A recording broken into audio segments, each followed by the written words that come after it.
বাংলাদেশি কাংলু কি বলছে আগে শোনো, আর কানে হেডফোনটা পরে নিও। ভারতীয় ফুটবলার সুনীল ছেত্রী এক বছরে ক্লাব থেকে আয় করে 1 কোটি টাকা। আর বাংলাদেশের ফুটবলার হামজা চৌধুরী ক্লাব থেকে এক বছরে আয় করে 40 কোটি টাকা। এটাই আসলে ভারতীয় ফুটবলার এবং বাংলাদেশের ফুটবলারের পার্থক্য। পার্থক্য পার্থক্য তোমার ঘাড়ের তেল লাগিয়ে এমন করে গুজবো না যে মুখ দিয়ে ফলাফল বেরাবে।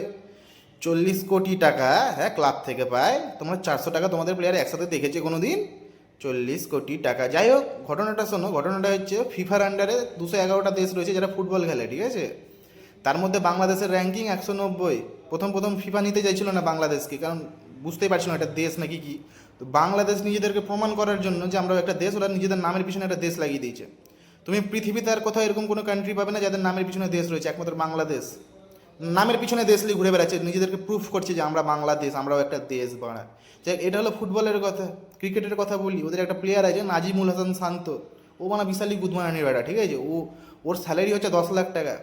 1 লাখ টাকা বোনাস পায়, কারণ ক্যাপ্টেন, টোটাল 11 লাখ টাকা পায়, ঠিক আছে? এর ঘটনাটা হচ্ছে ওদের খেলা কেউ দেখতে আসছিল না, তো বিসিবি কী করেছে, গুদমারানির বেড়া শান্তকে একটা রিক্সা ভাড়া করে দিয়েছে, বলেছে যা এটা লিগে প্রমোশন কর। ও গুদমারানির বেড়া এদিক ওদিক হন্যে হয়ে ঘুরে বেড়াচ্ছিল, এবার আমাদের খেলা দেখতে আসুন, আমাদের খেলা দেখ। এই হচ্ছে মানে বাংলাদেশের ক্রিকেট ফুটবলের অবস্থা।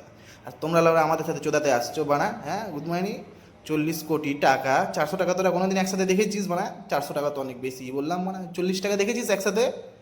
বুর মারানি খালি ডায়লগ চোদা। যতবার ভাবি যে এদেরকে খিস্তি মারবো না, এরকম ভিডিও আসলে ওরা, তারপর খিস্তি আটকাতেই পারি না। তারপরে আর দেখা হচ্ছে অন্য কোনো ভিডিওতে। বাই।